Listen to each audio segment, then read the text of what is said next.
അള്ളാഹുവിന്റെ പ്രവാചകൻ സല്ലല്ലാഹു അലൈഹി വസല്ലമ തങ്ങൾ 114 അധ്യായങ്ങളിൽ ഒരു അധ്യായം അള്ളാഹുവിന്റെ റസൂൽ പറയുന്നു. പരിശുദ്ധമായ ഖുർആനിലെ ഒരു 6 വരികളുള്ള ഒരു ചെറിയ സൂറത്തുണ്ട്. ആ സൂറത്ത് ഓതുന്ന സമയം നീ കരയണം. അള്ളാഹുവിന്റെ പ്രവാചകൻ പറഞ്ഞു, ഈ സൂറത്ത് ഓതുന്ന സമയത്ത് നീ കരയണം. നിന്നെ കൊണ്ട് കഴിയുന്നില്ല, നിന്റെ ഹൃദയം കല്ലായി പോയി, നിന്റെ കണ്ണ് നിറയുന്നില്ലെങ്കിൽ ഈ ഒരു ചെറിയ സൂറത്ത് ഓതുമ്പോൾ നീ കരയുന്നവനെ പോലെ അഭിനയിക്കുകയെങ്കിലും ചെയ്യണേ എന്ന് നബി മുഹമ്മദ് മുസ്തഫ. അപ്പൊ പരിശുദ്ധമായ ഖുർആനിലെ 114 അധ്യായങ്ങളിൽ ഒരു ചെറിയ അധ്യായം, ആ അധ്യായം ഓതുന്ന സമയത്ത് കരയണം, ഇല്ലെങ്കിൽ അഭിനയിക്കണം. അൽഹംദുലില്ലാഹ്, ഇന്ന് അവസാനം ആ സൂറത്ത് ഓതിയിട്ട് നമുക്ക് റബ്ബിനോട് പൊട്ടിക്കരഞ്ഞ് ദുആ ചെയ്തു പിരിയാം. അള്ളാഹു ഭാഗ്യം നൽകി അനുഗ്രഹിക്കുമാറാകട്ടെ. ഇവിടെ എല്ലാവരും എഴുന്നേറ്റ് ഒരു സന്തോഷം, നിങ്ങളൊക്കെ ഒന്ന് കാണാനുള്ള കൊതിയുണ്ടാന്ന് എഴുന്നേറ്റ് എല്ലാവരും. ഒരു 3 സ്വലാത്ത്. സല്ലല്ലാഹു അലാ മുഹമ്മദ് സല്ലല്ലാഹു അലാ മുഹമ്മദ് സല്ലല്ലാഹു അലൈഹി വസല്ലം. അല്ലാഹുമ്മ സ്വല്ലി അലാ മുഹമ്മദ് യാ റബ്ബി സ്വല്ലി അലൈഹി വസല്ലം. ഈ സ്വലാത്തിന്റെ ബറക്കത്ത് കൊണ്ട് അള്ളാഹു നമ്മുടെ ജീവിതത്തിലെ സർവ്വ പ്രയാസങ്ങളും മാറ്റി തരുമാറാകട്ടെ. ഈ സ്വലാത്ത് പറഞ്ഞ എനിക്കും നിങ്ങൾക്കും മരിക്കുന്നതിന് മുമ്പ് പുണ്യപ്രവാചകന്റെ റൗള ശരീഫിന്റെ മുറ്റത്ത് ചെന്നിട്ട് കണ്ണ് നിറഞ്ഞ് മനസ്സു തുറന്ന് ഒരു സ്വലാം പറയാൻ അള്ളാഹു ഭാഗ്യം നൽകി അനുഗ്രഹിക്കുമാറാകട്ടെ. ഈ സ്വലാത്ത് പറഞ്ഞ എന്റെയും നിങ്ങളുടെയും ആക്കിബത്ത് അള്ളാഹു നന്നാക്കി തരുമാറാകട്ടെ. ഇൻഷാ അല്ലാഹ് പുറത്ത് നിൽക്കുന്നവരൊക്കെ കഴിയുമെങ്കിൽ കയറിയിരിക്കുക. ഇതൊന്നും ഇപ്പോൾ മൈക്കസെറ്റ് ഈ പീഠം താഴുവില്ലല്ലോ, ഇല്ലല്ലേ? ഒന്നാമത് എനിക്ക് ഹൈറ്റ് കൂടുതല, അതിൻ്റെ കൂടെ പീഠത്തിന് നീളം കൂടുതൽ. എന്റെ പ്രിയമുള്ള സഹോദരങ്ങളെ, സഹോദരിമാരെ, അള്ളാഹുവിന്റെ പരിശുദ്ധമായ ഖുർആൻ പറഞ്ഞ മക്കളാണ് നമ്മുടെ വിഷയം. എല്ലാവരുടെയും ആഗ്രഹവും എല്ലാവരും സ്വപ്നം കാണുന്നതും മക്കളെ കുറിച്ചാണ്. പ്രായമായ കാലത്തും വയസ്സാങ്കാലത്തും രോഗം പിടിച്ചിട്ടും ഓരോ മാതാപിതാക്കളും കഷ്ടപ്പെടുന്നത് എന്തിനു വേണ്ടിയാണെന്ന് ചോദിച്ചാൽ നമ്മുടെ മക്കൾക്ക് വേണ്ടിയാണെന്നാണ് നമ്മൾ പറയുന്ന മറുപടി. എന്റെ പ്രിയമുള്ള സഹോദരങ്ങളെ, അള്ളാഹുവിന്റെ പരിശുദ്ധമായ ഖുർആനും മക്കളെ കുറിച്ച് നമുക്ക് പറഞ്ഞു തരുന്നു. അള്ളാഹുവിന്റെ പരിശുദ്ധമായ ഖുർആനിന്റെ 6666 ആയത്തുകൾ ഞാനും നിങ്ങളും 114 അധ്യായങ്ങൾ ഇങ്ങനെ ഓതി നോക്കുമ്പോ ഒരേ വിഷയത്തിലെ 2 വ്യത്യസ്തമായ ആയത്തുകൾ അള്ളാഹുവിന്റെ പരിശുദ്ധമായ ഖുർആനിൽ കാണാം. ഒരേ വിഷയത്തിൽ മക്കളെ കുറിച്ച് അള്ളാഹുവിന്റെ പരിശുദ്ധമായ ഖുർആൻ ഒരേ വിഷയത്തെ കുറിച്ച് 2 രീതിയിലാണ് പരിശുദ്ധമായ ഖുർആൻ നമുക്ക് പറഞ്ഞു തരുന്നത്. ഒന്നാമതായിട്ട് അള്ളാഹുവിന്റെ പരിശുദ്ധമായ ഖുർആൻ നോക്കിയാൽ കാണാം, ബിസ്മില്ലാഹിർ റഹ്മാനിർ റഹീം. المال والبنون زينة الحياة الدنيا والباقيات الصالحات خير عند ربك ثواب وخير عملا. അള്ളാഹുവിന്റെ പരിശുദ്ധമായ ഖുർആൻ ഒരു ഭാഗത്ത് അള്ളാഹുവിന്റെ ഖുർആൻ നമുക്ക് പറഞ്ഞു തരികയാണ്, സമ്പത്തും മക്കളും ഒരു മനുഷ്യന്റെ ഭാഗ്യമാണ്, അവന്റെ അനുഗ്രഹമാണ്. അള്ളാഹുവെ അവനെ സ്വർഗത്തിൽ കൊണ്ടുപോകുന്നത് അവന്റെ മക്കളാണെന്ന് പരിശുദ്ധമായ ഖുർആൻ പരിചയപ്പെടുത്തുമ്പോ എന്റെ പ്രിയമുള്ളവരെ, ഖുർആൻ പറഞ്ഞത് എത്രയോ സത്യമാണ്. അള്ളാഹുവെ ചില മാതാപിതാക്കളുടെ ഭാഗ്യമാണ്, അള്ളാഹു അവർക്ക് കൊടുത്ത സമ്മാനമാണ് അവരുടെ മക്കള്. പടച്ചവനെ, മാതാപിതാക്കൾക്ക് മക്കളെ വല്ലാത്ത ഇഷ്ടമാണ്. പടച്ചവനെ, അവരെത്ര പ്രായമാകട്ടെ, വിവാഹം കഴിഞ്ഞ മക്കളാകട്ടെ, അള്ളാഹുവേ രാവിലെ വീട്ടിൽ നിന്നിറങ്ങിപ്പോയ തന്റെ പൊന്നാര മക്കള് വീട്ടിലേക്ക് മടങ്ങി വരുന്നത് വരെ സമാധാനമില്ലാതെ പടച്ചവനെ വീടിന്റെ കവാടത്തിൽ കാത്തു നിൽക്കുന്ന എത്രയോ മാതാപിതാക്കളുണ്ട്. പടച്ചവനെ, സ്വന്തം ഉപ്പയും തന്റെ ഉമ്മയും തന്റെ പൊന്നാര മകന് വേണ്ടി ദുആ ചെയ്യുന്ന എത്രയോ മാതാപിതാക്കളെ കാണാ. നാട്ടുകാരുടെ മുന്നിൽ അഭിമാനത്തോടുകൂടി എനിക്കിതുപോലെ ഒരു പൊന്നുമോൻ ജനിച്ചല്ലോ, ഇതെന്റെ മകനാണ് എന്ന് പടച്ചവനെ 4 പേര് കൂടുന്ന സ്ഥലങ്ങളിൽ മുഴുവനും തന്റെ മക്കളെ കുറിച്ച് നല്ല അഭിപ്രായം പറയുന്ന എത്രയോ മാതാപിതാക്കളെ കാണാ. എങ്കിൽ എന്റെ പ്രിയമുള്ളവരെ, അള്ളാഹുവിന്റെ ഖുർആൻ മറ്റൊരു ഭാഗത്ത് നോക്കുമ്പോ അല്ലാഹുവിന്റെ ഖുർആൻ പറയുകയാ, പടച്ചവനെ മക്കൾ അവന്റെ ഏറ്റവും വലിയ ശത്രുവാണ്. ഒരു മാതാപിതാക്കളുടെ ഏറ്റവും വലിയ നാശം അവന്റെ മക്കളാണ്. അവനാണ് അവരെ നരകത്തിൽ കൊണ്ടുപോകുന്നതെന്ന് പരിശുദ്ധമായ ഖുർആൻ പരിചയപ്പെടുത്തുമ്പോ അല്ലാഹുവേ, നമ്മൾ അങ്ങനെയും ചില മാതാപിതാക്കളെ കാണാറുണ്ട്. പടച്ചവനെ മക്കള് കാരണം കണ്ണുനീര് കുടിക്കുന്ന എത്രയോ മാതാപിതാക്കള്. പടച്ചവനെ രാവിലെ വീട്ടിൽ നിന്നിറങ്ങി പോകുന്ന പൊന്നുമോര്, അല്ലാഹുവേ ഇവനങ്ങ് മരിച്ചു പോയിരുന്നെങ്കിൽ, ഇവന് വൈകുന്നേര സമയത്ത് വീട്ടിലേക്ക് മടങ്ങി വരാതിരുന്നെങ്കിൽ എത്രയോ നല്ലതായിരുന്നു. പടച്ചവര് അല്ലാഹുവേ, സ്വന്തം ജന്മം നൽകിയ വാപ്പയുണ്ടല്ലോ, 9.5 മാസക്കാലം വയറ്റത്ത് ചുമന്നുകൊണ്ട് നടന്ന മരണവേദനയുടെ വേദനയും നന്ദ് പ്രസവിച്ച തന്റെ പ്രിയപ്പെട്ട പൊന്നുമ്മ, അല്ലാഹുവേ ആ ഉമ്മ തന്റെ നാവ് കൊണ്ട് ശപിക്കുകയാണ്, ഇവൻ മുടിഞ്ഞു പോകട്ടെ, ഇവൻ നശിച്ചു പോകട്ടെ എന്നല്ലാഹുവേ മാതാപിതാക്കളെ സ്വന്തം മക്കളെ അല്ലാഹുവേ ശപിക്കുന്ന കാഴ്ചയും നമ്മൾ കാണാറുണ്ട്. എന്റെ പ്രിയമുള്ള സഹോദരങ്ങള്, അല്ലാഹുവേ പടച്ചവനെ ഈ കാലഘട്ടത്തിലാണ്, ഈ സാഹചര്യത്തിലാണ് അല്ലാഹുവിന്റെ പരിശുദ്ധമായ ഖുർആൻ പറഞ്ഞ മക്കളാരെന്നറിയുമോ? ആ മക്കളുടെ മഹത്വം നമുക്ക് മനസ്സിലാകുന്നത്, ആ മക്കളുടെ മഹത്വം നമുക്ക് മനസ്സിലാകുന്നത്. എന്റെ പ്രിയമുള്ളവരെ, ഖുർആൻ പറഞ്ഞ മകനാരെന്നറിയുമോ? എന്റെ പ്രിയമുള്ളവരെ, പരിശുദ്ധമായ ഖുർആൻ, അല്ലാഹുവിന്റെ ഖുർആൻ ഒരു കുടുംബത്തെ കുറിച്ച് പറഞ്ഞു തരികയാ. തോറ്റുകൊടുക്കാൻ മനസ്സില്ലാത്ത പടച്ചവനെ വാപ്പയും ഉമ്മയും പടച്ചവനെ പരസ്പരം അവർ രണ്ടുപേരും മത്സരിക്കുകയാണ്, നന്മയ്ക്ക് വേണ്ടി മത്സരിക്കുകയാണ്. ആർക്കും തോറ്റുകൊടുക്കാൻ മനസ്സില്ല. വാപ്പയും ഉമ്മയും വല്ലാത്ത മത്സരമാ. പക്ഷേ അവരുടെ പൊന്നുമോനുണ്ടല്ലോ, വാപ്പാനെയും ഉമ്മാനെയും തോപ്പിച്ച് കളയുന്ന ഒരു പൊന്നുമോൻ അല്ലാഹുവിന്റെ പരിശുദ്ധമായ ഖുർആൻ നമുക്ക് പറഞ്ഞു തരുമ്പോ എന്റെ പ്രിയമുള്ളവരെ, ആ കുടുംബം ഏതെന്നറിയുമോ? അല്ലാഹു ഏറ്റെടുത്ത ഒരു കുടുംബമുണ്ടായിരുന്നു. അല്ലാഹു ഏറ്റെടുത്ത ഒരു കുടുംബമുണ്ടായിരുന്നു. അല്ലാഹുവിന്റെ പരിശുദ്ധമായ ഖുർആൻ തന്നെ പറയുകയാ, അല്ലാഹു ഏറ്റെടുത്ത ആ കുടുംബം ഏതെന്നറിയുമോ? മഹാനായ ഖലീലുല്ലാഹി ഇബ്രാഹിം. എന്റെ പ്രിയമുള്ളവരെ, പരിശുദ്ധമായ ഖുർആൻ എടുത്തു നോക്കൂ. അല്ലാഹു പറയുകയാണ്, ഇന്നല്ലാഹ സ്തഫാനി ആദമ വനൂഹ വആല ഇബ്രാഹിം. അല്ലാഹുവിന്റെ പരിശുദ്ധമായ ഖുർആൻ പറയുകയാ, നൂഹ് നബി അല്ലാഹുവിന്റെ ഖുർആൻ പറയുന്നു, ആദം നബിയെ ഞാൻ തെരഞ്ഞെടുത്തു, നൂഹ് നബിയെ ഞാൻ തെരഞ്ഞെടുത്തു. എന്നിട്ട് അല്ലാഹു പറഞ്ഞു, ഞാൻ ഇബ്രാഹിം നബിയുടെ കുടുംബത്തെ തെരഞ്ഞെടുത്തു. അല്ലാഹുവിന്റെ ഖുർആൻ തെരഞ്ഞെടുത്ത കുടുംബമാ, അല്ലാഹു തെരഞ്ഞെടുത്ത കുടുംബമാണ്. എന്റെ യോഗ്യതയുണ്ട്. ഇബ്രാഹിം നബിക്കും തന്റെ കുടുംബത്തിനെ പടച്ചിറപ്പ് തെരഞ്ഞെടുക്കാനുള്ള കാരണം എന്തെന്നറിയുമോ? എന്റെ പ്രിയമുള്ളവരെ, ചരിത്രം എടുത്തു നോക്കൂ. അല്ലാഹുവേ, മഹാനായ ഖലീലുല്ലാഹി ഇബ്രാഹിം നബി അലൈഹിസ്സലാം പടച്ചവനെ വിവാഹം കഴിഞ്ഞു. തന്റെ പ്രിയപ്പെട്ട ഭാര്യ സാറാ ബീവി റളിയല്ലാഹു തആല അൻഹ ഒരുപാട് കൊല്ലമായി മക്കളില്ല. ഒരുപാട് കൊല്ലമായി മക്കളില്ല. പടച്ചവനെ ഒരു ദിവസം സാറാ ബീവി റളിയല്ലാഹു തആല അൻഹ തന്റെ പ്രിയപ്പെട്ട ഭർത്താവിനോട് പറയുന്നു, നബിയേ, ഇനി പ്രസവിക്കുമെന്ന് തോന്നുന്നില്ല നബിയേ, എനിക്ക് പ്രായമായി നബിയേ, ഇനി പ്രസവിക്കുമെന്ന് എനിക്ക് തോന്നുന്നില്ല, അതുകൊണ്ട് നിങ്ങൾ മറ്റൊരു വിവാഹം കഴിക്കണം. ഒരു ഭാര്യ ഭർത്താവിനോട് പറയുന്നു മറ്റൊരു പെണ്ണ് കെട്ടാർ. എന്നിട്ട് പറയുകയാണ്, അതിലൂടെ നിങ്ങൾക്കൊരു കുഞ്ഞു ജനിച്ചാൽ അത് എന്റെ കുഞ്ഞു തന്നെയാണല്ലോ, എനിക്ക് അവനെ സ്നേഹിക്കാൻ കഴിയുമല്ലോ. അല്ലാഹുവേ, ഇബ്രാഹിം നബി പറഞ്ഞു. ഇബ്രാഹിം നബി സാറാ ബീവിയോട് പറഞ്ഞു, എങ്കിൽ നീ തന്നെ ഒരു പെണ്ണിനെ കാണിച്ചതാ. എന്റെ പ്രിയമുള്ളവരെ, നമുക്ക് ചരിത്രമറിയാം. അതാ സാറാ ബീവി റളിയല്ലാഹു തആല അൻഹ ഹാജറ ബീവി എന്ന് പറയുന്ന പെണ്ണിനെ കാണിച്ചു കൊടുക്കുകയാ. ഇബ്രാഹിം നബി വിവാഹം കഴിക്കുകയാണ്. പടച്ചവനെ, രണ്ടുപേരും കുടുംബ ജീവിതത്തിലേക്ക് കടന്നു. അതാ ഹാജറ ബീവി ഗർഭിണിയാവുകയാ. അല്ലാഹുവേ, അവസാനം 9.5 മാസം കഴിഞ്ഞു. ഒരു പൊന്നുമോനെ പ്രസവിക്കുകയാണ്. അവൻ ഇസ്മായിൽ എന്ന് പേരിടുകയാണ്. അവൻ ഇസ്മായിൽ എന്ന് പേരിടുകയാ.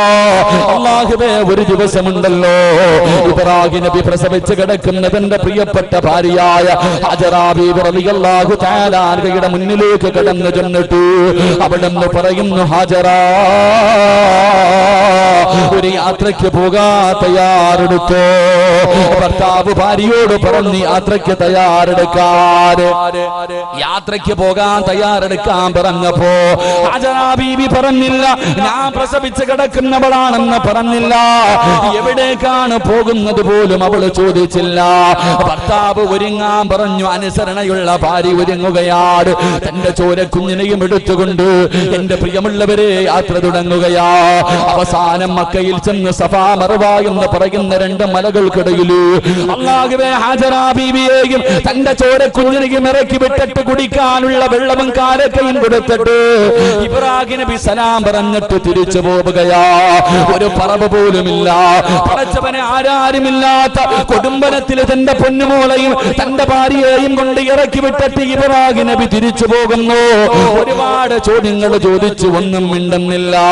അവസാനം തന്റെ ചോരക്കുഞ്ഞിനെ ചേർത്ത് പിടിച്ചിട്ട് ഹാജറ ബീവി റളിയല്ലാഹു തആല അവിടുന്ന് ചോദിച്ചു, നബിയേ പേടിക്കണ്ട നബിയേ, പേടിക്കണ്ട നബിയേ, എന്റെയും എന്റെ മകന്റെയും കാര്യം അല്ലാഹു ഏറ്റെടുത്തിട്ടുണ്ട്. ഇബ്രാഹിം നബി നടന്നു പോവുകയാണ്. നമ്മളെല്ലാ വലിയ പെരുന്നാളിനും കേൾക്കുന്ന ചരിത്രമാ. അവസാനം കൊല്ലങ്ങൾ കഴിഞ്ഞു ഇബ്രാഹിം നബി തന്റെ പൊന്നുമോന്റെ മുന്നിലേക്ക് കടന്നു വരികയാണ്. മകനോട് വല്ലാത്ത സ്നേഹമാ, മകനോട് വല്ലാത്ത സ്നേഹമാണ്. വാപ്പയും മകനും കടന്ന് കളിച്ച് ചിരിച്ച് സുഖിച്ച് നടക്കുകയാ. ഒരു ദിവസം രാവിലെയുണ്ടല്ലോ ഇബ്രാഹിം നബി തന്റെ 10 വയസ്സിന്റെ താഴെ പ്രായമുള്ള പൊന്നുമോന്റെ മുന്നിലേക്ക് കടന്നു വന്നിട്ട് ആ വാപ്പ തന്റെ പൊന്നാര മകന്റെ കയ്യിൽ പിടിച്ചിട്ട് അവിടെന്ന് ചോദിക്കുന്നു, മോനെ ഇസ്മായിലേ, അല്ലാഹു നിന്നെ അറുത്തു കൊടുക്കാ പറഞ്ഞിരിക്കുകയാ. എന്റെ പൊന്നുമോന്റെ അഭിപ്രായം എന്താ? 10 വയസ്സിന്റെ താഴെ പ്രായമുള്ള പൊന്നുമോൻ അല്ലാഹുവേ കൊല്ലങ്ങൾ കഴിഞ്ഞ് തിരിച്ചു വന്ന പ്രിയപ്പെട്ട വാപ്പ തന്റെ പൊന്നുമകന്റെ കയ്യിൽ പിടിച്ചിട്ട് ചോദിക്കുന്നു, പൊന്നുമോന് അല്ലാഹു നിന്നെ അറുത്തു കൊടുക്കാ പറഞ്ഞിരിക്കുകയാ. വാപ്പ ഒരു സ്വപ്നം കണ്ട് പൊന്നുമോന് എന്താണ് എന്റെ പൊന്നുമോന്റെ അഭിപ്രായം എന്ന് ചോദിക്കുമ്പോ അതാ വാപ്പയുടെ കണ്ണ് നിറഞ്ഞു പോവുകയാണ്. തരിച്ചുപോയി ഇബ്രാഹിം നബി തന്റെ പൊന്നാര മകന്റെ മറുപടി കേട്ടിട്ട് അറിയാതെ ദുആ ചെയ്തു പോയി. ആ പൊന്നുമോന് വാപ്പയോട് പറഞ്ഞ മറുപടി എന്തെന്നറിയുമോ? ഇഫ്അൽ മാ തുഅ്മർ സതജിദുനി ഇൻഷാ അല്ലാഹ്.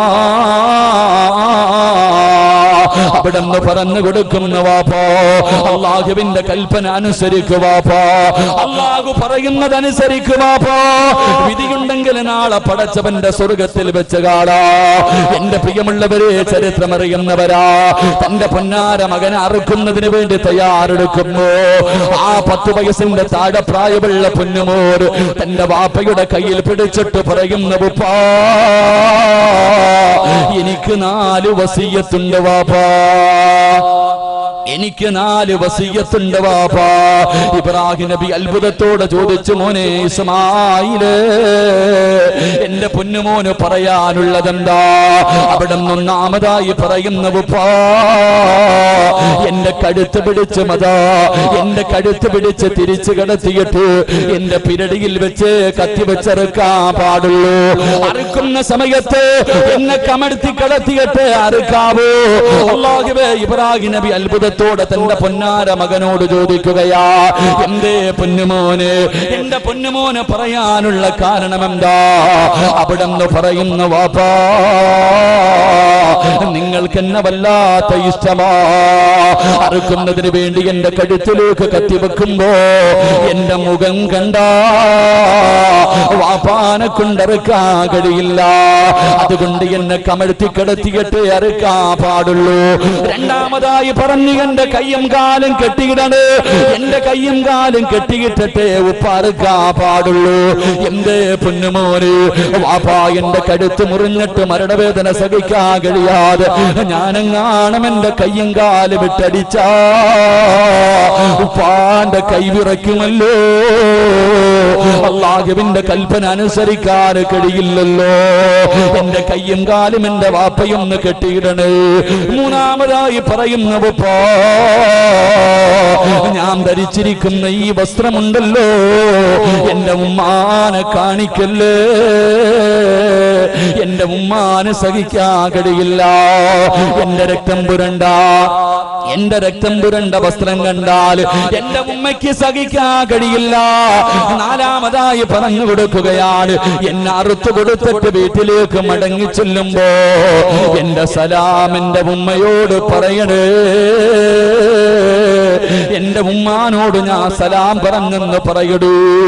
എന്നിട്ട് എന്റെ ഉമ്മയോട് പറയണം, നാളെ പടച്ചവന്റെ സ്വർഗത്തിൽ വെച്ച് കാണാമെന്ന് ഞാൻ പറഞ്ഞു എന്ന് ഉമ്മ എന്റെ വാപ്പ എന്റെ ഉമ്മയോട് പറയണേ എന്ന് 10 വയസ്സിന്റെ താഴെ പ്രായമുള്ള പൊന്നുമോർ തന്റെ പ്രിയപ്പെട്ട വാപ്പയോട് പറഞ്ഞു കൊടുത്തെന്ന ചരിത്രമുണ്ടല്ലോ.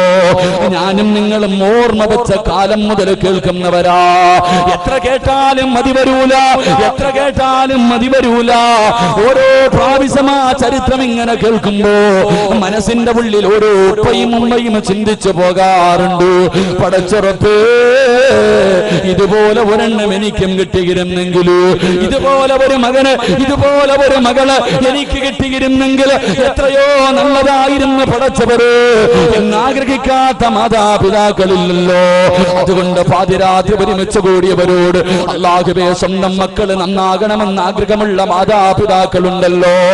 എന്റെ പ്രിയമുള്ളവര്, ദുനിയാവിലും ആഖിറത്തിലും ഉപകരിക്കുന്ന മക്കള് നിനക്ക് വേണ്ടി, നിന്നെ കണ്ണുനീര് കുടിപ്പിക്കാത്ത, നിന്നെ നാട്ടുകാരുടെ മുന്നിൽ നാണം കെടുത്താത്ത, പ്രായമാകുന്ന കാലത്ത് താങ്ങും തണലുമാകുന്ന, മരിക്കാൻ കിടക്കുന്ന സമയത്ത് ചാരത്ത് വന്ന് കയ്യിലെ വെള്ളവും പിടിച്ച് ഉപ്പാന്റെയും ഉമ്മാന്റെയും തലയുടെ ഭാഗത്തിരുന്ന് ലാ ഇലാഹ ഇല്ലല്ലാഹ് എന്ന് സ്നേഹത്തോടെ പറഞ്ഞു തരുന്ന ഒരു പൊന്നുമോ നിനക്ക് വേണമെന്ന് ആഗ്രഹമുണ്ടോ? അവസാനം വീടിന്റെ പുറകില് ടാർപ്പ വലിച്ചു കെട്ടികെട്ട് നിന്റെ മയ്യത്ത് കുളിപ്പിക്കാരെടുത്ത് വെക്കുമ്പോ എന്റെ ഉമ്മാനെ ഞാൻ കുളിപ്പിക്കാ, എന്റെ വാപ്പാനെ ഞാൻ കുളിപ്പിക്കാ എന്ന് പറഞ്ഞുകൊണ്ട് ഓടി വന്നിട്ട് ഉപ്പയുടെയും ഉമ്മയുടെയും തലയെടുത്ത് കയ്യിൽ വെച്ച് കണ്ണിൽ നിന്ന് വീഴുന്ന കണ്ണുനീര് കൊണ്ട് മയ്യത്ത് കുളിപ്പിക്കാനറിയുന്ന ഒരു സംഗതി നിനക്ക് വേണമെന്ന് മോഹമുണ്ടോ? അവസാനം എരുമേരി പള്ളിക്കകത്ത് മരാ കുളിപ്പിച്ച് വെള്ള തുണിയിൽ പൊതിഞ്ഞ് നിന്നെ കൊണ്ടുപോയി കിടത്തുന്ന ദിവസമുണ്ടല്ലോ. പള്ളിയിലെ ഇമാമിന്റെ കൈ പിടിച്ചിട്ട് ഉസ്താദ്, ഇതെന്റെ വാപ്പയാ, ഇതെന്റെ ഉമ്മയാ, ഇവരുടെ മയ്യത്തിന്റെ ഇമാമത്ത് ഞാൻ നിൽക്കുമെന്ന് പറയുന്ന ഒരു പൊന്നുമോ നിനക്ക് വേണ്ടി അവസാനം എരുമേലി പള്ളിയുടെ പുറകിൽ കൊണ്ടുവന്ന് കുടിച്ചിട്ടിട്ട് എല്ലാവരും പിരിഞ്ഞു പോകുമ്പോ ഞാൻ വരില്ലെന്ന് പറഞ്ഞ് വാശി പിടിച്ച് ഒറ്റയ്ക്ക് ഉപ്പയുടെയും ഉമ്മയുടെയും കബറിന്റെ ചാരത്ത് നിന്ന് എന്റെ ഉപ്പാനെ ഒറ്റക്കിട്ടിട്ട് വരാ, എന്റെ ഉമ്മാനെ ഒറ്റക്കിട്ടിട്ട് വരാറ് എനിക്ക് മനസ്സില്ലെന്ന് പറഞ്ഞ് കബറിന്റെ ചാരത്ത് നിന്ന് മനസ്സ് തുറന്ന് നെഞ്ചു പൊട്ടികെട്ട് പൊട്ടിക്കരഞ്ഞു ദുആ ചെയ്യുന്ന ഒരു സന്തതി നിനക്ക് വേണ്ടേ പെങ്ങള്?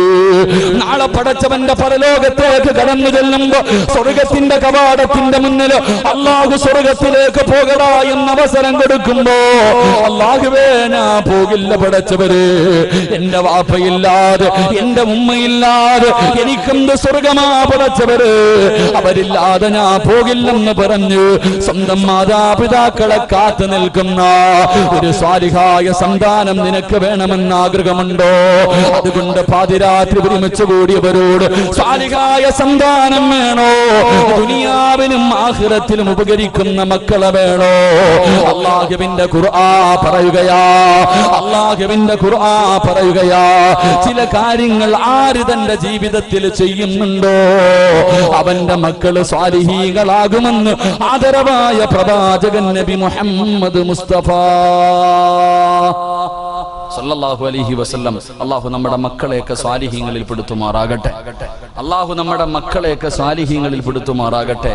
ആമീൻ പറയാൻ പലർക്കും മടിയ, അതിന്റെ കാരണം നിനക്കതിന്റെ അർത്ഥം അറിയില്ല. സാലിഹായ മക്കൾ, എന്റെ പ്രിയമുള്ള സഹോദരങ്ങളെ, അല്ലാഹുവിന്റെ പ്രവാചകൻ സല്ലല്ലാഹു അലൈഹി വസല്ലമ തങ്ങൾ പറഞ്ഞു, ഒരു മനുഷ്യൻ മരണപ്പെട്ടാൽ, ഈ വഅദ് പറയുന്ന ഞാൻ മരണപ്പെട്ടു പോയാൽ എനിക്ക് 3 കാര്യമേ പ്രയോജനം ചെയ്യൂ എന്ന് നബിയുനാ റസൂലുള്ളാഹി ഈ വഅദ് പറയണ ഞാൻ ഇവിടെ വെച്ചങ്ങ് വീണുപോയി, ആരെങ്കിലും പൊക്കിയെടുത്ത് എന്റെ വീട്ടിൽ കൊണ്ടുപോയി, നാളെ പടച്ചവനെ എന്നെ കൊണ്ടുവന്ന് കുടിച്ചിട്ട് കബറിനകത്ത് കൊണ്ട് കബറടക്കി കുടിച്ചിട്ട് കഴിഞ്ഞു, എനിക്ക് പിന്നെ പ്രയോജനം ചെയ്യുന്നത് 3 കാര്യം. 1, ഞാൻ ചെയ്ത സൽക്കർമ്മം. ഞാൻ എൻ്റെ ജീവിതത്തിൽ ചെയ്ത നല്ല കാര്യങ്ങൾ, എൻ്റെ പ്രിയമുള്ളവരെ, ഞാൻ ചെയ്ത ജാരിയായ സദഖകൾ, മൂന്ന് പ്രസംഗമൊന്നും വേണ്ട, വഅദൊന്നും വേണ്ട, ഖുർആനിന്റെ ആയത്തൊന്നും വേണ്ട, ഈ ഒറ്റ ഹദീസ് പഠിച്ചാൽ മതി, മക്കളുടെ വില മനസ്സിലാകും. അല്ലാഹുവിന്റെ റസൂൽ സ്വല്ലല്ലാഹു അലൈഹി വസല്ലം തങ്ങൾ പറഞ്ഞു, മരണപ്പെട്ടു പോയ മനുഷ്യന് ഗുണം ചെയ്യുന്ന മൂന്നാമത്തെ കാര്യം, അല്ലാഹുവിന്റെ റസൂൽ പറഞ്ഞു, ദുആ, സാലിഹായ ദുആ ചെയ്യുന്ന മക്കളാണെന്ന് നബി മുഹമ്മദ് മുസ്തഫ. എങ്ങനെ പറഞ്ഞേ? അള്ളാന്റെ റസൂല് പറഞ്ഞു, സ്വാലിഹായ ദുആ ചെയ്യുന്ന മക്കൾ. സ്വാലിഹീങ്ങളായ മക്കളുണ്ട് നമ്മുടെ ഇടയിൽ. നിസ്കരിക്കും, ഖുർആൻ ഓതും, നോമ്പ് പിടിക്കും, വഅദ് പറയും, വഅദ് കേൾക്കും, ഏത് നല്ല കാര്യത്തിനും സദഖ കൊടുക്കും, ഏത് നല്ല കാര്യത്തിനും മുമ്പിലുണ്ടാകും. സ്വാലിഹായ മക്കൾ ഇല്ലേ? പക്ഷേ വാപ്പയും ഉമ്മയും മരിച്ചു, പള്ളിക്കുഴി കൊണ്ട് കുഴിച്ചിട്ടാ പിന്നെ ആ പരിസരത്തോട്ട് പോകാത്ത ചില മക്കളുണ്ട്. ഇങ്ങനെയുള്ളവന്മാരെ കിട്ടിയിട്ട് എന്ത് പ്രയോജനം ചെയ്യാനാ? എന്റെ പ്രിയമുള്ളവരെ, സാലിഹായ മക്കളുണ്ട്.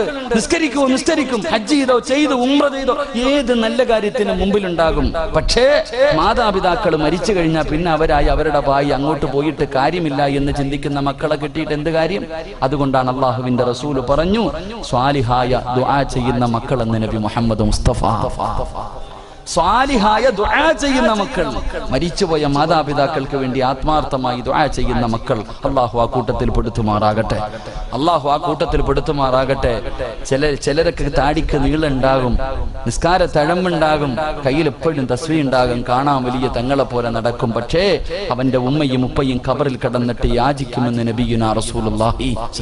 ചില മക്കളുണ്ട്, മരിച്ചാലും വിടൂല, ജീവിച്ചിരുന്ന കാലത്തും സമാധാനം കൊടുക്കൂല, മരിച്ചാലും അവർക്ക് സമാധാനം കൊടുക്കാത്ത ചില മക്കളുണ്ടെന്ന് നബി മുഹമ്മദ് മുസ്തഫ അല്ലാഹു ആ കൂട്ടത്തെ തൊട്ട് നമ്മളെയൊക്കെ കാക്കുമാറാകട്ടെ. വാപ്പ ഖബറിൽ കിടന്നിട്ട് പറയാ, ഇങ്ങനെ ഒരു വൃത്തികെട്ടവന് വേണ്ടിയാണല്ലോ അല്ലാഹ് ഞാൻ കഷ്ടപ്പെട്ടത്, ഇങ്ങനെ ഒരുത്തനാണല്ലോ. ഉമ്മ പറയാ, ഇങ്ങനെ ഒരുത്തിയാണല്ലോ എന്റെ വയറ്റിൽ പിറന്നുപോയത്. പടച്ചനെ, അവര് ഖബറിൽ കിടന്ന് ശപിക്കുമെന്ന് നബിയുനാ റസൂലുള്ളാഹി സ്വല്ലല്ലാഹു അലൈഹി വസല്ലം റസൂല് പറഞ്ഞു, മരിച്ചവരെ വേദനിപ്പിക്കരുത്, അവരുടെ ദുആയിക്ക് ഇജാബത്തുണ്ടെന്ന് നബി മുഹമ്മദ് മുസ്തഫ സ്വല്ലല്ലാഹു അലൈഹി വസല്ലം. അതുകൊണ്ട് എന്റെ പ്രിയമുള്ള സഹോദരങ്ങളെ, ആദ്യം ഞാനും നിങ്ങളും നമ്മുടെ ഉമ്മയ്ക്കും ഉപ്പയ്ക്കും പ്രയോജനമുള്ള മക്കളാകണം. ആദ്യം ഞാനും നിങ്ങളും നന്നാവണം. ആദ്യം നമ്മുടെ അത്തായ്ക്കും അമ്മായിക്കും പ്രയോജനമുള്ള മക്കളാകണം. എന്നിട്ട് നമ്മുടെ മക്കൾ സ്വാലിഹീങ്ങളാകാൻ വേണ്ടി ദുആ ചെയ്യണം. അല്ലാഹു ഭാഗ്യം നൽകി അനുഗ്രഹിക്കുമാറാകട്ടെ. അതുകൊണ്ട് സ്വാലിഹായ മക്കളാകണം. സ്വാലിഹായ മക്കളെ കിട്ടണമെന്ന് ആഗ്രഹമുള്ളവരെന്ന് കൈവക്കിക്ക്. നമ്മൾ ആദ്യം നന്നാവണം, പിന്നെ നമ്മുടെ മക്കൾ. അതിനെന്തിനാ പിശുക്കത്തരവ്? നല്ലപോലെ പൊക്ക്, പൈസ ഒന്നും അല്ലല്ലോ ചോദിച്ചേ, നല്ലപോലെ. അൽഹംദുലില്ലാ, അല്ലാഹു ഈമാൻ നിലനിർത്തി തരുമാറാകട്ടെ. അതുകൊണ്ട് സ്വാലിഹായ മക്കളെ വെറുതെ കിട്ടൂല, അതാ പഠിക്കണ്ടേ. എന്റെ പ്രിയമുള്ള സഹോദരങ്ങളെ, എല്ലാവർക്കും ആഗ്രഹമുണ്ട് സ്വാലിഹായ മക്കളെ കിട്ടണമെന്ന്. പക്ഷെ ഓസിന് കിട്ടൂല. പെട്ടെന്നൊരു സുപ്രഭാതത്തിൽ എഴുന്നേറ്റിരുന്ന ദുആ ചെയ്തെന്ന് പറഞ്ഞ് സ്വാലിഹായ മക്കളെ കിട്ടൂല. അതിനിത്തിരി കഷ്ടപ്പാടുണ്ട്. അള്ളാഹുവിന്റെ പരിശുദ്ധമായ ഖുർആൻ പറഞ്ഞു, സ്വാലിഹായ മക്കളെ കിട്ടണമെങ്കിൽ നിന്റെ ജീവിതത്തിൽ നീ ചില കാര്യങ്ങൾ സൂക്ഷിക്കണമെന്ന് നബി മുഹമ്മദ് മുസ്തഫ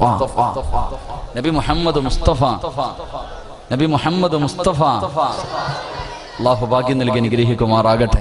അതുകൊണ്ട് വഅദല്ല ഇന്നത്തെ ദിവസം. കാരണം ഈ ഇരിക്കണ ഉസ്താദന്മാർക്കൊക്കെ വഅദ് പറയാനറിയാം. അപ്പൊ ഇന്നത്തെ ദിവസം ഒരു ക്ലാസ് ആണ്. കാരണം ഈ ഇരിക്കുന്ന മുത്തല്ലിമീങ്ങളുടെ അധികവും മാതാപിതാക്കളെ സദസ്സിലുണ്ട്, അധികം പേര്. അപ്പൊ ഒരു വഅദല്ല, ഇന്നൊരു ക്ലാസ് ആയിട്ട് കരുതിയാൽ മതി. ഒരു വഅദ് പിന്നെ പറയാം, ക്ലാസ് ആയിട്ട് കരുത്. ഇൻഷാ അല്ലാഹ് ഇവിടെ എരുമേലി പള്ളി വഅദ് വെക്കുമ്പോൾ നമുക്ക് ഒന്ന് വഅദ് പറയാം. ഇന്നൊരു ക്ലാസ് മടങ്ങി പോകുമ്പോൾ എന്തെങ്കിലുമൊക്കെ ജീവിതത്തിൽ കിട്ടണം. അല്ലാഹു ഭാഗ്യം നൽകി അനുഗ്രഹിക്കുമാറാകട്ടെ. അതുകൊണ്ട് അല്ലാഹുവിന്റെ വിശുദ്ധമായ ഖുർആൻ പറയാ, സ്വാലിഹായ മക്കളെ കിട്ടണമെങ്കിൽ, ദുനിയാവിലും ആഖിറത്തിലും ഉപകരിക്കുന്ന മക്കളെ കിട്ടണമെങ്കിൽ അല്ലാഹുവിന്റെ പരിശുദ്ധമായ ഖുർആൻ ഒന്നാമതായി പറഞ്ഞു തരികയാണ്. എനിക്ക് വേണ്ട,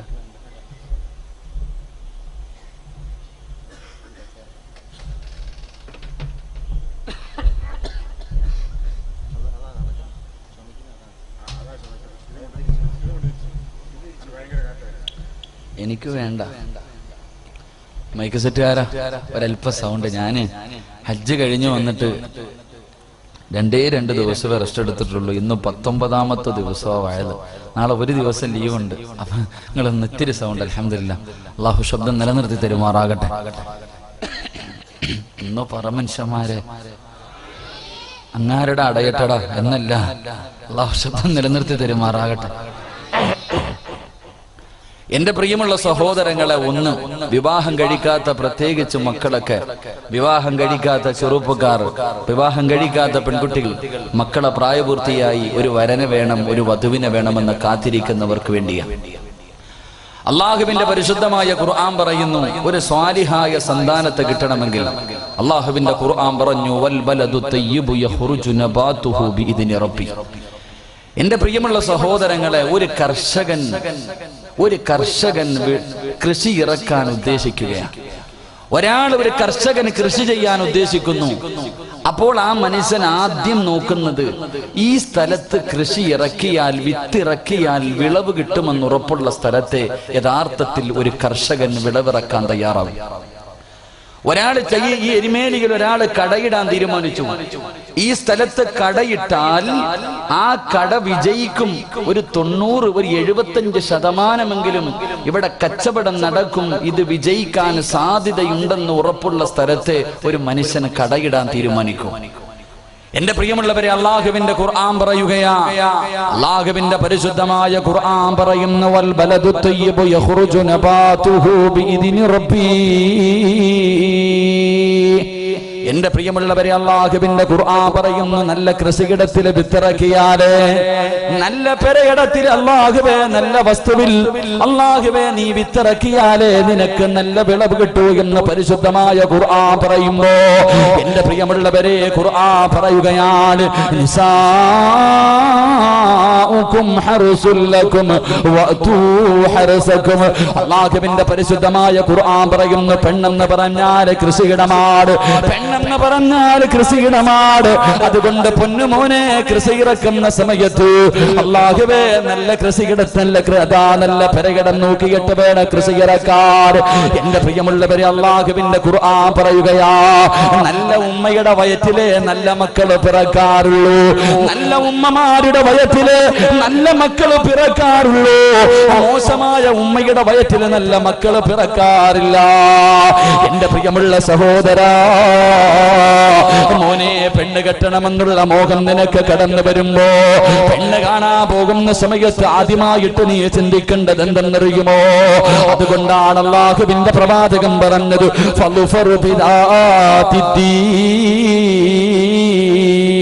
ദീനുള്ള പെണ്ണിനെ വിവാഹം കഴിക്കണേ, ദീനുള്ള പെണ്ണിനെ വിവാഹം കഴിക്കണേ. ആ പെണ്ണിന്റെ വയറ്റിലെ നല്ല മക്കള് ജനിക്കാറുള്ളൂ. നല്ല പിറന്നാകവേ, നല്ല ഒരു സ്ഥലത്ത് കൃഷി ഇറക്കിയാല് നിനക്ക് നല്ല വിളവ് കിട്ടൂ എന്ന് പരിശുദ്ധമായ ഖുർആൻ പറയുമ്പോ, പൊന്നുമോനെ, എല്ലാ ചരിത്രങ്ങളും നീ എടുത്തു നോക്കിക്കോ. ലോകത്ത് ഉയരങ്ങളിലെത്തിയ ഏത് പ്രവാചകനാകട്ടെ, ഏത് പണ്ഡിതനാകട്ടെ, ഏത് വലിയാകട്ടെ, ഏത് മഹാനാകട്ടെ, ആരുടെ ചരിത്രം വേണമെങ്കിലും നീ എടുത്ത് വായിച്ചു നോക്കിക്കോ. അവരെല്ലാവരും പടച്ചവനെ നല്ല ഉമ്മയ്ക്ക് പിറന്ന മക്കളാ, അവരൊക്കെ നല്ല ഉമ്മയ്ക്ക് ജനിച്ച മക്കളാ. നല്ല പെണ്ണിന്റെ വയറ്റില് നല്ല മക്കള് പിറക്കാറൂ എന്ന് അള്ളാഹുവിന്റെ പരിശുദ്ധമായ ഖുർആൻ പരിചയപ്പെടുത്തുമ്പോ, അള്ളാഹുവേ, നല്ല കൃഷിയിടത്തിൽ നിന്ന് വിളഞ്ഞവര് വിളവിനെ പറഞ്ഞു തരട്ടെ. ഒരു നല്ല ഉമ്മയുടെ വയറ്റിൽ പിറന്ന ഒരു പൊന്നുമോനെ ഞാൻ പറഞ്ഞു തരട്ടെ. എന്റെ പ്രിയമുള്ള ചെറുപ്പക്കാരാ, സാബിത്ത് ഇബ്നു ഇബ്രാഹിം എന്ന് പറയുന്ന ഒരു ചെറുപ്പക്കാരനുണ്ടായിരുന്നു. പൊന്നുമോര്, അള്ളാനെ വല്ലാത്ത പേടിയാ. യുവത്വത്തിന്റെ നടുവിലൂടെ നടന്നു പോകുന്ന കാണാനടകുള്ള സുന്ദരനായ ചെറുപ്പക്കാരനാ. അള്ളാനെ വല്ലാത്ത പേടിയാണ്. പാവപ്പെട്ടവനാട്. പടച്ചവനെ വിശപ്പ് സഹിക്കാൻ കഴിയാതെ കിടന്നിട്ട് ഉറക്കം വരാതെ സാബിത്ത് ഇബ്നു ഇബ്രാഹിം എന്ന് പറയുന്ന ചെറുപ്പക്കാരനുണ്ടല്ലോ, അല്ലാഹുവേ, വീട് വിട്ടിറങ്ങുകയാണ്. ഇങ്ങനെ അലഞ്ഞു തിരിഞ്ഞു നടക്കുകയാണ്. അവസാനം നടന്ന് തളർന്നിട്ട് ഒരു ഒഴുക്കുള്ള പുഴയുടെ ചാരത്തിങ്ങനെ തളർന്നു കിടക്കുകയാ. വിശപ്പ് സഹിക്കാൻ കഴിയാതെ ഒരു പുഴയുടെ ചാരത്തിങ്ങനെ തളർന്നു കിടക്കുമ്പോ, അല്ലാഹുവേ, വെള്ളത്തിലൂടെ ഒരാപ്പിൾ ഇങ്ങനെ ഒഴുകി വരികയാണ്. സാബിത്ത് ഇബ്നു ഇബ്രാഹിം ഇങ്ങനെ നോക്കുമ്പോ വെള്ളത്തിലൂടെ ഒരാപ്പിൾ ഇങ്ങനെ ഒഴുകി വരികയാ. വിശപ്പിന്റെ കാഠിന്യത്താൽ സാബിത്ത് ഇബ്നു ഇബ്രാഹിം എന്ന് പറയുന്ന ചെറുപ്പക്കാർ അറിയാതെ ആപ്പിൾ അങ്ങെടുക്കുകയാ. വിശപ്പിന്റെ കാഠിന്യത്താൽ അങ്ങ് കഴിക്കുകയാണ്. കഥാ പകുതി തന്റെ വയറ്റിന്റെ ഉള്ളിലേക്ക് കടന്നു ചെന്നു, പകുതി തന്റെ ആമാശയത്തിലേക്ക് പോയി. അപ്പോഴാണ് പടച്ചവനെ ബുദ്ധി വർക്ക് ചെയ്യുന്നത്. അല്ലാഹുവേ, ഈ തിന്നത് ഹറാമാണല്ലോ പടച്ചവര്, ആരുടെ നാണെന്നറിയില്ലല്ലോ പടച്ചവര്, അനുവാദം ചോദിച്ചില്ലല്ലോ പടച്ചവര്. ഖസുറത്ത് ദുനിയാ വല്ലാഖിറ, എന്റെ ദുനിയാവും ആഖിറവും നഷ്ടപ്പെട്ടു പോയല്ലോ പടച്ചവര്. വെള്ളത്തിലൂടെ ഒഴുകി വന്ന ഒരാപ്പിള് വിശന്ന് തളർന്നു കിടക്കുമ്പോ എടുത്ത് കടിച്ചു പോയതിന്റെ പേരിൽ തലയിലൂടെ മണ്ണ് വാരികിട്ടാ ചെറുപ്പക്കാരിരുന്ന് കരയുകയാ. ജനങ്ങളെ മുഴുവനും അത്ഭുതത്തോടെ നോക്കുകയാണ്. ഇവന് ഭ്രാന്ത് പിടിച്ചോ എന്ന് ജനങ്ങൾ ഇങ്ങനെ നോക്കുകയാ. അവസാനം സാബിത്ത് ഇബ്നു ഇബ്രാഹിം എന്ന് പറയുന്ന ചെറുപ്പക്കാരൻ എഴുന്നേറ്റ് ഓടുകയാണ്. പൊട്ടിക്കരഞ്ഞുകൊണ്ട് വിളിച്ചു കൂവിയിട്ട്, എന്റെ നാശമേ, എന്റെ നാശമേ, ഞാൻ നശിച്ചു പോയല്ലോ എന്ന് പറഞ്ഞുകൊണ്ട് വെള്ളത്തിന്റെ ആ പുഴയുടെ ചാരത്തുകൂടെ ഓടുകയാണ്. അല്ലാഹുവേ, ഓടി ഓടി അവസാനം ഒരു ആപ്പിള് തോട്ടത്തിലേക്ക് കടന്നു ചെല്ലുകയാ. ആ ആപ്പിൾ ഏത് തോട്ടത്തിൽ നിന്നാണ് വീണതെന്ന് കണ്ടുപിടിക്കുകയാ. ഓടിച്ചെന്ന് നോക്കുമ്പോ അതിനകത്തൊരു മനുഷ്യനിരിക്കുകയാണ്. സാബിത്ത് കരഞ്ഞുകൊണ്ട് ചോദിച്ചു, എനിക്കൊന്ന് പൊരുത്തം തരുവോ? വിശപ്പിന്റെ കാഠിന്യം കൊണ്ട് അറിയാതെ തിന്നു പോയതാ. അവിടെ കിടന്ന് പൊട്ടിക്കിടന്ന് യാചിക്കുമ്പോ ആ മനുഷ്യൻ പറഞ്ഞു, സാബിത്തേ, ഞാനിവിടത്തെ വേലക്കാരനാ, ഞാനിവിടത്തെ ജോലിക്കാരനാണ്. എന്റെ യജമാനന്റെ വീട്ടിലെത്തണമെങ്കിൽ 3 ദിവസം രാവും പകലും നടന്നാലോ എന്റെ യജമാനന്റെ വീട്ടിലെത്തൂ. സാബിത്ത് പറയുന്നു, 3 അല്ല 300 കൊല്ലം നടക്കേണ്ടി വന്നാൽ നടക്കാനാ തയ്യാറാ. അവസാനം അതാ കടിച്ചുപോയ ആപ്പിളും കയ്യിൽ പിടിച്ചിട്ട്, അതിന്റെ പകുതിയും കയ്യിൽ പിടിച്ചിട്ട് കരഞ്ഞു വിളിച്ചുകൊണ്ട് സാബിത്ത് ഇബ്നു ഇബ്രാഹിം എന്ന് പറയുന്ന ചെറുപ്പക്കാർ രാവും പകലും കരഞ്ഞുകൊണ്ട് നടക്കുകയാ. അവസാനം നടന്നു പടച്ചവര് ആ തോട്ടത്തിന്റെ യജമാനന്റെ വീടിന്റെ മുന്നിലേക്ക് കടന്നു ചെല്ലുകയാണ്. അവിടേക്ക് കടന്നു ചെന്നു. ആ മനുഷ്യന്റെ മുന്നിൽ ചെന്നിട്ട് പൊട്ടിക്കരയുകയാ. അവിടെ ചെന്ന് പൊട്ടിക്കരയുകയാണ്, എനിക്കൊന്ന് പൊരുത്തപ്പെട്ടു തരണേ. അവിടെ കടന്ന് അവസാന കരന്നുകൊണ്ട് ചോദിക്കുമ്പോ ആ മനുഷ്യന് മനസ്സിലായി, ഇവന് സാധാരണ ഒരു ചെറുപ്പക്കാരനല്ല, ഇവന് സാധാരണ ഒരു മനുഷ്യനല്ല. ആ മനുഷ്യൻ പറഞ്ഞു, സാബിത്ത്, നിന്റെ വയറ്റിന്റെ ഉള്ളിലേക്ക് കടന്നു പോയാ പകുതി ആപ്പിൾ ഞാൻ പൊരുത്തപ്പെട്ടു തരണമെങ്കിൽ ഒരു കണ്ടീഷൻ ഉണ്ട് സാബിത്ത്. സാബിത്ത് ഇബ്നു ഇബ്രാഹിം എന്ന് പറയുന്ന ചെറുപ്പക്കാരൻ പറയുകയാണ്, എന്തിനും ഞാൻ തയ്യാറാ, എന്തിനും ഞാൻ തയ്യാറാ. ആ മനുഷ്യൻ പറഞ്ഞു, എനിക്കൊരു പൊന്നുമോളുണ്ട്, നീ അവളെ വിവാഹം കഴിക്കണം. അവൾക്കാണെങ്കിൽ കണ്ണിന് കാഴ്ചയില്ല, അവൾക്ക് ചെവിക്ക് കേൾവിയില്ല, അവൾക്ക് നടക്കാൻ കഴിവില്ല, അവളാണെങ്കിൽ സൗന്ദര്യമില്ലാത്തവളാണ്. സാബിത്ത് ഇബ്നു ഇബ്രാഹിം പറയുകയാ, എനിക്ക് ആ പെണ്ണിനെ കാണണമെന്ന് പോലുമില്ല, വിവാഹം കഴിക്കാ തയ്യാറാ, നിങ്ങൾ എനിക്കൊന്ന് പൊരുത്തപ്പെട്ടു തന്നാ മതി. അവസാനം എന്റെ പ്രിയമുള്ള ചെറുപ്പക്കാരാ, സാബിത്ത് ഇബ്നു ഇബ്രാഹിം എന്ന് പറയുന്ന കാണാനിടകുള്ള സുന്ദരനായ യുവത്വത്തിന്റെ നടുവിലൂടെ നടന്നു പോകുന്ന ചെറുപ്പക്കാർ വിവാഹം കഴിഞ്ഞ് മണിയറക്കകത്തേക്ക് കടന്നു ചെല്ലുമ്പോ സുബ്ഹാനല്ലാഹ്, കണ്ട കാഴ്ച എന്തെന്നറിയുമോ? കാണാനിടകുള്ള സുന്ദരിയായ ഒരു പെണ്ണിങ്ങനെ മണിയറക്കകത്ത് ഒരുങ്ങിയിരിക്കുകയാണ്. സാബിത്ത് ചോദിച്ചു, എന്റെ ഭാര്യ എവിടെ? കണ്ണ് കാണാത്ത, ചെവി കേൾക്കാത്ത, നടക്കാൻ കഴിവില്ലാത്ത, സൗന്ദര്യമില്ലാത്ത എന്റെ പ്രിയപ്പെട്ട ഭാര്യ എവിടെ എന്ന് ചോദിക്കുമ്പോ ആ പെണ്ണ് പറയുന്നു, സാബിത്ത്, ഞാനാ ഞാനാണ് നിന്റെ ഭാര്യ. അല്ലാഹുവേ, എന്റെ വാപ്പ എന്റെ കണ്ണിന് കാഴ്ചയില്ലെന്ന് പറയാറുള്ള കാരണം എന്തെന്നറിയുമോ? അല്ലാഹു കാണല്ലേ, അല്ലാഹു കാണരുതെന്ന് പറഞ്ഞ ഒരു കാര്യവും ഇന്ന് വരെ ഞാൻ എന്റെ കണ്ണുകൊണ്ട് കണ്ടിട്ടില്ല സാബിത്ത്. അല്ലാഹുവേ, അല്ലാഹുവേ, എടുക്കരുതെന്ന് പറഞ്ഞ ഒരു സാധനം, ഹറാമായ ഒരു കാര്യം ഇന്ന് വരെ ഞാൻ എന്റെ കൈ കൊണ്ടെടുത്തിട്ടില്ല. പോകരുതേ എന്ന് പറഞ്ഞ സ്ഥലത്തേക്ക് ഓർമ്മ വെച്ച കാലം മുതൽ എന്റെ കാലുകൊണ്ട് ഞാൻ നടന്നിട്ടില്ല. അതുകൊണ്ടാണ് എന്റെ വാപ്പ ഇങ്ങനെ പറഞ്ഞതെന്ന് പറയുമ്പോ അള്ളാനെ പേടിച്ച് ജീവിക്കുന്ന ഒരു പെണ്ണായിരുന്നു, അള്ളാനെ പേടിച്ച് ജീവിക്കുന്ന ഒരു പെണ്ണായിരുന്നു.